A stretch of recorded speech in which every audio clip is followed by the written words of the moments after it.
C'est la première vidéo que je fais depuis la fin de la crise sanitaire et de notre assignation à résidence. J'espère que vous allez bien, j'espère que vous avez survécu et surtout que vous avez survécu à cette entreprise de propagande et de diffusion de la peur orchestrée par nos médias, style BFM TV. Alors bon, j'ai eu l'occasion évidemment de goûter à la chose, comme la plupart d'entre vous. Ça m'a fait penser à, vous savez, pendant la guerre du Golfe, à l'époque, pour ceux qui ont connu, tous les soirs, c'était l'heure de l'émission, on allumait la télévision et puis on voyait les belles images colorées avec, on se serait cru un 14 juillet, on voyait les bombes tomber et puis on voyait surtout des lumières lointaines comme ça. C'était l'heure de l'émission, on attendait fébrilement de savoir combien de bombes la coalition allait balancer sur nos ennemis. Là, c'est un peu la même chose. Attention, c'est l'heure du Covid-19. Nous allons savoir eh bien, les données du jour. Quelles personnes ont été infectées, celles qui ont survécu, celles qui sont mortes. Enfin bref. Donc, écoutez, en ce qui me concerne, j'ai passé moi plus de 2 mois un peu particuliers. Parce que mon père est décédé le 8 mai dernier. Alors, il n'est pas décédé des suites du Covid-19 directement. Il souffrait d'une longue maladie, selon l'expression consacrée, et puis, écoutez, il est parti, un peu comme dans une fin de cycle, et comme beaucoup de ses compatriotes du même âge, il a tiré sa révérence à ce moment-là. Alors ça a été, on va dire, pour ceux qui restent, ceux qui sont autour et ceux qui accompagnent, ça n'a pas été le meilleur moment, on va dire, parce que ça a été compliqué. Il a fallu que je le rejoigne en plein confinement. J'étais pas localisé au même endroit que lui. Et donc, pour faire mon travail d'accompagnement, puisque c'était ma place d'être auprès de lui lors de ce moment, de ce passage, il a fallu que je prenne des dispositions un peu particulières, ça n'a pas été simple. À la même époque, on voyait évidemment sur les réseaux sociaux des vidéos qui étaient diffusées, notamment un type qui avait essayé d'aller voir son père en fin de vie à l'île de Ré, et puis qui avait été refoulé. Alors dans son logiciel personnel, sans doute qu'il considère que l'armée et les forces de l'ordre sont là pour le protéger et faire en sorte que, on va dire, le consensus social fonctionne correctement. Peut-être qu'il s'était dit aussi qu'avec une bonne attestation, il passerait. Et puis, il est tombé sans doute sur un flic un peu zélé ou alors un type un peu inhumain qui l'a renvoyé chez lui. Et lui, il a fait demi-tour. Alors, en ce qui me concerne, il aurait été hors de question que ça se passe comme ça. Évidemment, je me suis arrangé et puis j'ai fait mon travail d'accompagnement jusqu'au bout. Une hospitalisation à domicile et puis derrière les soins palliatifs et puis la fin de l'histoire. Voilà. Bon, écoutez, je ne veux pas trop m'étendre sur ces histoires un peu personnelles. Je pense que de votre côté, certains d'entre vous ont vécu des choses aussi compliquées. Je voulais juste aujourd'hui faire un peu le bilan avec vous de cette crise. Vous connaissez pour la plupart d'entre vous ma position par rapport à ça. Je pense que ça a été l'occasion pour nos élites de surfer sur un mouvement et étendre un grand écran de fumée sur une situation économique et financière qui était catastrophique. J'avais déjà annoncé de mon côté dans plusieurs vidéos, notamment au mois de février, qu'on allait se prendre une méga grosse crise dans les dents, du style 1929. Donc ça, c'était avant le confinement et puis la crise économique dans laquelle on n'est pas encore réellement, puisque pour l'instant, les banques centrales impriment de la fausse monnaie à tour-larigot, donc on ne le voit pas encore, mais si vous voulez, l'économie, c'est comme une forêt vierge. C'est une structure qui est très très fine et tout est interconnecté, intercorrélé. Alors vous pouvez financer les grosses boîtes. Maintenant, vous avez tout un tissu économique autour de petites structures, de petites sociétés. Moi, je pense notamment à mes potes dans le domaine du sport, qui, pour la plupart, n'ont pas repris le travail. La plupart sont auto-entrepreneurs, donc là, c'est compliqué pour eux.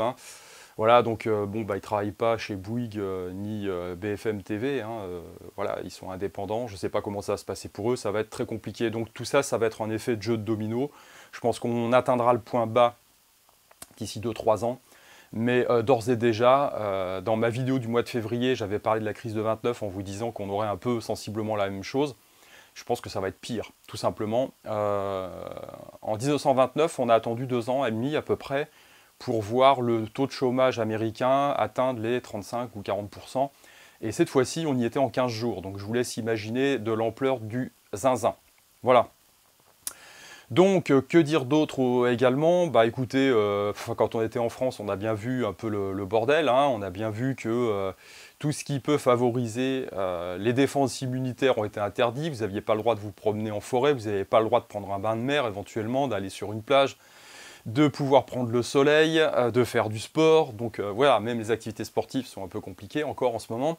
Donc on croirait que tout est fait effectivement pour que vous soyez complètement dépendant, prisonnier, eh bien, d'un syndrome de peur installé par les médias, puis surtout le gouvernement, hein, puisque bon, voilà, c'est que les médias officiels sont le relais du gouvernement et de sa propagande, hein, de son discours. Donc on est toujours, il y en a encore beaucoup qui se posent des questions, qui se disent mais comment ça se fait? C'est fou, ils sont incompétents. Enfin bon, dans mon logiciel personnel, j'ai acquis depuis très longtemps la conviction que ça n'est pas le cas. Ces gens-là sont très intelligents, ces gens-là sont juste en place pour suivre leur propre agenda qui n'est pas le vôtre ni le mien. Voilà, tout simplement. Donc à partir de là, eh bien, il y a quand même beaucoup de choses à tirer de cette crise sanitaire, hein. Moi, j'étais en Bulgarie au moment de la fermeture des frontières. Je me suis dit, bon, j'ai vu le truc se fermer en l'espace d'une semaine. Ça a été très rapide.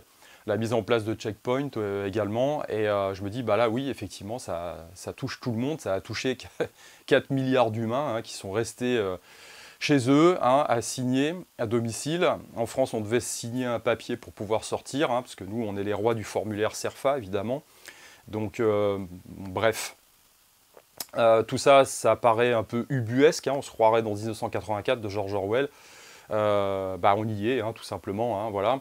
Donc la vie a entre guillemets repris plus ou moins son cours. Il y a des gens qui ne s'inquiètent pas, qui se disent bon bah ça reprend comme avant. Il y en a d'autres un peu utopistes qui se disent bah oui c'est le monde d'après, donc ils se projettent déjà dans une version un peu bisounours du truc, en se disant on va aller vers quelque chose de mieux. Moi je reste convaincu que l'on est dans une phase de transition qui va être très compliquée et qui va être, comment dire, qui va s'étaler sur à mon sens une dizaine d'années. Et que dans ces 10 ans, eh bien, il va falloir prendre des mesures au niveau personnel, à différents niveaux, bah, pour pouvoir essayer de passer le cap de façon la moins problématique possible. Voilà, alors dans ma conviction profonde de l'organisation du monde, ben, écoutez, moi je vois que le monde occidental, après la Seconde Guerre mondiale, s'est organisé de façon à pouvoir comment dire, redistribuer un peu les richesses produites. Donc on est entré dans un système socialiste, hein, même aux États-Unis, même partout. Donc, alors pas en Asie, hein, mais on va dire dans le monde occidental, après la Seconde Guerre mondiale, eh bien c'est un socialisme qui s'est mis en place. Alors tout ça, ça fonctionnait bien tant qu'on avait un taux de croissance qui cartonnait, hein. Mon père, qui était un pur boomer, qui est né à la fin de la Seconde Guerre mondiale, sous les bombes, on va dire, hein, bah, a connu le plein emploi, il a connu les 30 Glorieuses, il a connu le début du rock'n'roll, la possibilité, avec un petit salaire, de pouvoir nourrir un gamin, sa femme, qui n'avait pas besoin de travailler, hein, à l'époque, et puis d'entrevoir un avenir ben, meilleur que celui de ses propres parents, hein, qui ont connu, eux, pour le coup, eh bien, les privations de la guerre. Donc toute cette génération-là, plus ou moins bénie des dieux, bah, il y en a beaucoup qui sont partis là, avec la fin, avec le Covid, hein. Il y en a d'autres encore qui tireront leur révérence dans les années qui viennent. Et puis nous, bah, on hérite d'un bébé qui va être un peu différent, hein. Voilà, moi j'ai fait mes études dans les années 90, j'ai connu le chômage, le sida, etc., etc. Et puis bah, mes enfants, eux, connaissent aujourd'hui l'assignation à résidence avec l'impossibilité de faire du sport en plein air, évidemment, des fois que ça leur fasse du bien au niveau de la santé, hein. Voilà, bref. Donc les 10 années qui viennent vont être compliquées. Ce système socialiste qui fonctionnait bien à l'époque des 30 Glorieuses, bah, est en train de se péter la gueule, très clairement. Pourquoi? Bah, parce que, comme disait Margaret Thatcher, le socialisme ne dure que lorsque l'argent des autres bah, arrive à sa fin, hein. Donc du coup, bah, comme il n'y a plus trop de pognon, eh bien ça va être difficile. Les gens qui sont au pouvoir, qui profitent directement de ce système, eh bien ils sentent que on arrive à la fin, donc évidemment le système se durcit. On voit bien dans tous les pays importants au monde juste avant la crise sanitaire, et notamment en France, les répressions qu'il y a eu, parce qu'il y a des gens qui commencent à avoir de l'eau jusqu'au nez, donc du coup Hein, je vous rappelle l'épisode des Gilets jaunes, hein, revoyez un peu le bilan quand même avec tous ces éborgnés et ces gens qui se font, comment dire, enlever une main. Hein, donc c'est quand même un bilan qui est lourd. Une fois, deux fois, ça peut être un hasard. Au bout de 30 fois, ça commence à être une drôle de récurrence, on va dire. Donc le système se durcit. Pourquoi? Parce que il sent qu'il arrive au bout. Et écoutez, une crise comme celle-là, c'est un peu du pain béni hein, pour masquer tous les problèmes économiques. Je vous rappelle qu'on était en zone négative au niveau des taux d'intérêt hein, comment dire, en Europe. Donc tout ça, ça ne va pas s'arranger. Je pense qu'on va rentrer de plein fouet dans la crise économique, notamment dans les mois qui viennent, et que ce système va continuer à se durcir. Alors ça, c'est... Alors bon, du coup, qu'est-ce qu'on nous ressort? On nous ressort l'antiracisme, hein, évidemment. Le truc qui avait bien fonctionné à l'époque de Mitterrand dans les années 80. Dans les années 80, moi j'étais en Lorraine, donc quand il est arrivé au pouvoir en 81, tout le monde était content. Chez moi, c'était... Enfin, mes parents travaillaient dans l'industrie, hein, dans les aciéries. Voilà, on était content, on se dit « Ah, mec de gauche, superbe !» En 82, on savait que c'était planté, c'était fini, hein, toutes les usines ont fermé, donc toutes les belles promesses, on n'en parlait plus. Et pour détourner l'attention, évidemment, on a mis un coup de projo sur le racisme supposé des Français avec la création de SOS Racisme et de tous ces baltringues là qui sont chargés de détourner l'attention. Et là, on nous refait exactement le même coup, parce que évidemment, là, c'est quand même un peu gros. Hein, on a eu une crise sanitaire qui a été gérée. Bon, tous les jours, on avait droit à des nouvelles contradictoires. On avait une pauvre nana représentante du gouvernement qui vient vous dire qu'elle ne sait pas mettre le masque, machin, enfin on se fout de votre gueule directement, ouvertement.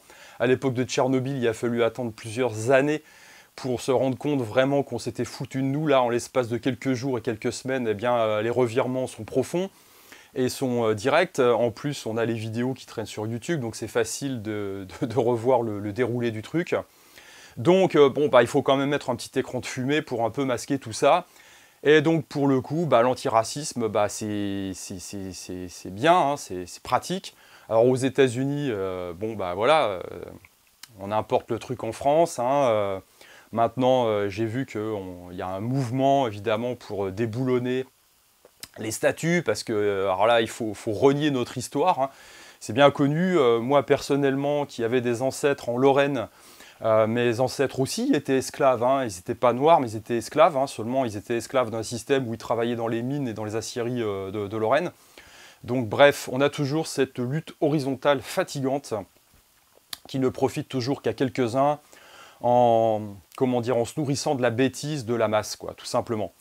Donc voilà, on déboulonne les statues. Alors je savais déjà avec Netflix qu'un grand guerrier prototype européen comme Achille était black à l'époque. Je suis content de l'apprendre. Hein. Alors cette fois-ci, on ne brûlera pas les livres, parce que comme les gens sont trop cons pour ouvrir un bouquin, ils vont se contenter des vidéos sur Internet et puis sur Netflix. Donc on fera une propagande de la même façon. Donc on arrivera à sauver les livres. Les gens qui arriveront encore à lire auront une trace de l'histoire. Hein. Alors évidemment, avec des points de vue différents, et c'est ce qui enrichit le truc, c'est que la vérité se trouve toujours entre les deux. Hein. Mais il n'y a plus de place aujourd'hui pour la nuance. Les gens sont de plus en plus bêtes, on leur jette un os et puis ça fonctionne, donc tout le monde se rue dessus. Et puis alors exit l'histoire du Covid-19, de la gestion catastrophique de la crise, de l'écran de fumée qui était balancé pour masquer la plantade du système global. Maintenant on se polarise sur ce genre de trucs. Et puis tout le monde est content. Donc voilà, pour en revenir à nous, maintenant, au niveau individuel, quand vous avez un peu plus que 3 neurones entre les deux oreilles, il va falloir sérieusement réfléchir à l'avenir avec différents pôles de réflexion. Hein. Le premier, c'est évidemment, il va falloir prendre en charge votre santé. Parce que, on se rend bien compte que là, c'est quand même ce qui vous protège le mieux. Hein. D'un épisode comme celui qu'on a vécu par rapport au virus, hein, parce que c'est quand même un virus virulent, bref, grosse grippe améliorée, mais quand même virulent, donc du coup il faut quand même pouvoir se protéger, ça veut dire qu'il faut un bon système immunitaire, ça veut dire qu'il faut quand même être calé au niveau émotionnel, pour éviter de se faire plomber par toutes les fake news et les news officielles qui vous annoncent le nombre de morts, la fin du monde tous les 4 matins. Et puis, il faut aussi pouvoir prendre un peu la tangente hein, pour se nourrir de soleil, se nourrir de bonnes choses, et ça devient de plus en plus difficile. Donc, il faut déjouer tous les pièges qui nous sont tendus pour pouvoir, tout simplement, espérer passer le cap, franchir le cap. Voilà. de ces 10 années qui vont se durcir. Maintenant, au niveau stratégie de vie, eh bien, ça devient compliqué parce que, on va dire, 4 milliards d'individus mis en résidence surveillée avec des conséquences évidemment différentes en fonction des pays. Hein. Dans certains pays en voie de développement, c'est la cata. Les gens n'ont pas d'épargne, donc pour pouvoir passer le cap, c'est compliqué. Nous, ici, enfin aux États-Unis, on a fait un petit chèque, donc ça tient à peu près. En plus, les gens sont dynamiques, donc ça va sans doute rebondir, mais le taux de chômage, il est quand même très très important là-bas. En France et en Europe, c'est aussi difficile. Donc voilà, c'est compliqué d'arriver à se mettre à l'abri de tout ça. Quand vous êtes dans un pays avec un socle sociétal qui est, on va dire, déliquescent, c'est encore plus problématique. Hein. Je ne vous fais pas un dessin. Je vous rappelle que les Tchétchènes en armes s'en donnaient à cœur joie à Dijon il y a quelques jours. Donc bon, non, ça devient très difficile. Comme je vois la chose, moi personnellement, il ne va pas y avoir 50 possibilités dans les années qui viennent par rapport à votre localisation géographique, physique. Pour moi, il n'y en a que deux. La première, c'est de se mettre à l'abri dans un pays qui est véritablement démocratique, dans lequel vous pourrez avoir une prise directe sur la démocratie par votre vote, hein, tout simplement. Et là, il n'y en a pas 50. Hein, si vous regardez sur une carte, ça se réduit comme peau de chagrin. Alors pour moi, à mon sens, hein, je vous le dis tout de suite, un pays comme la France n'en fait pas partie, fait pas partie de la liste. Hein. Voilà, c'est comme ça. Donc il va falloir bien chercher. En plus, comme je l'avais dit dans une autre vidéo, c'est très intéressant de regarder la gestion de la crise dans les pays, parce que vous aurez une idée de la façon dont ça va se développer dans les années qui viennent ailleurs, pour d'autres crises éventuellement, hein, que ce soit une seconde vague ou autre chose, quel que soit le truc qui vont nous sortir. Moi, le côté un peu paternaliste, enfin complètement paternaliste, où on n'a pas le choix, et on ne peut pas se soigner comme on veut, on ne peut pas faire ce qu'on veut, ça ne me va pas du tout. En tant que libertarien, ça me pose un grave problème. Donc du coup, regardez les pays où on n'a pas confiné, il n'y en a pas beaucoup, c'est compliqué. Quand vous êtes aux États-Unis, peut-être qu'il faut choisir son État. Hein. Je pense qu'on était mieux au Texas ou en Floride qu'à New York ou même en Californie. Donc charge à vous d'analyser un petit peu ces pays. Alors la seconde option pour moi, ça va être de pouvoir se mettre à l'abri, entre guillemets, dans un pays qui n'a pas techniquement les moyens et matériellement les moyens de vous casser les pieds. Pour moi, mon option, c'est la Bulgarie actuellement. Hein, voilà. Donc on n'a pas un système de surveillance aussi généralisé que dans des pays aussi développés que les pays d'Europe de l'Ouest. Très clairement. Donc à partir de là, vous avez la possibilité de vous mettre, à mon sens, à l'abri. Alors je rappelle quand même qu'en Bulgarie, les grandes villes étaient bloquées, il y avait des checkpoints un peu partout. Maintenant, dans les campagnes, ils n'ont pas vécu le truc de la même façon. Donc évidemment, sur le papier, ça paraît pas terrible, hein, parce que vous êtes dans un pays, entre guillemets, en voie de développement. Ouais, sauf que si vous êtes organisé correctement, bien en vivant à la campagne, tranquillement, vous pouvez faire votre truc sans qu'on vous casse trop les pieds. Et puis vous pouvez prendre en charge vous-même, alors encore une fois, c'est une question de responsabilité individuelle, votre propre survie. Hein, je pense qu'une crise comme celle-là que nous venons de traverser a montré que le délire des survivalistes n'était pas vraiment un. Il va falloir effectivement, dans les années qui viennent, pouvoir assurer une certaine résilience et une certaine autonomie vis-à-vis de tout ça. Je vous rappelle quand même que s'il y a une crise plus profonde, je vous laisse imaginer en pleine période de confinement, on rajoute l'épisode des Tchétchènes sur plusieurs villes en même temps, puis on se retrouve là pour le coup dans le scénario de guérilla de Laurent Oberton. Les gens vont plus bosser, donc imaginez l'électricité qui tombe en panne, là vous n'avez plus d'eau courante chez vous, et là c'est la cata, parce que tout repose sur ça, hein, tout repose sur le fonctionnement électrique. Donc si vous êtes dans une zone où au niveau social ça va pas fort, ça va être beaucoup plus compliqué. Là je vous rappelle quand même qu'il n'y a pas eu de pénurie, hein, grosso modo dans les magasins, les chaînes d'approvisionnement fonctionnaient, tout était fait pour que ça tourne encore, on peut dire à minima, oui mais quand même au maxima, parce que vous aviez la possibilité de vous gaver de Netflix et d'aller quand même faire vos courses, même si vous étiez pris dans des files d'attente, ça allait, hein, c'était tranquille. Mais on peut vite imaginer un scénario qui va beaucoup plus loin et qui est pire en termes de conséquences individuelles. Voilà. Donc pour moi, plusieurs axes de réflexion. Le premier, c'est effectivement continuer sur la lancée de ce que je fais, c'est-à-dire travailler la santé, la force, la résilience et l'antifragilité personnelle, hein, selon différents axes.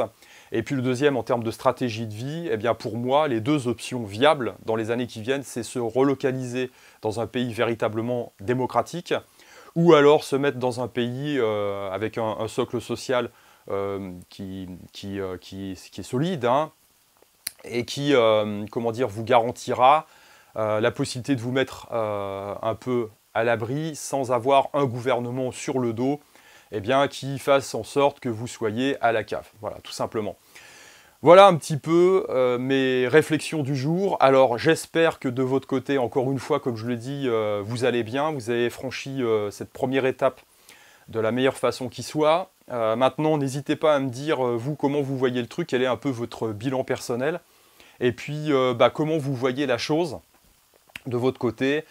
Quelle est votre stratégie personnelle hein, pour passer le cap, ou alors peut-être que vous ne voyez pas, évidemment, on va dire, la situation comme je l'analyse moi-même. Hein.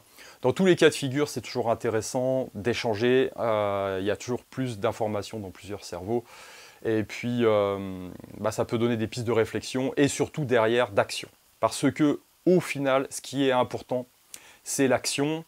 Un homme est fait pour agir.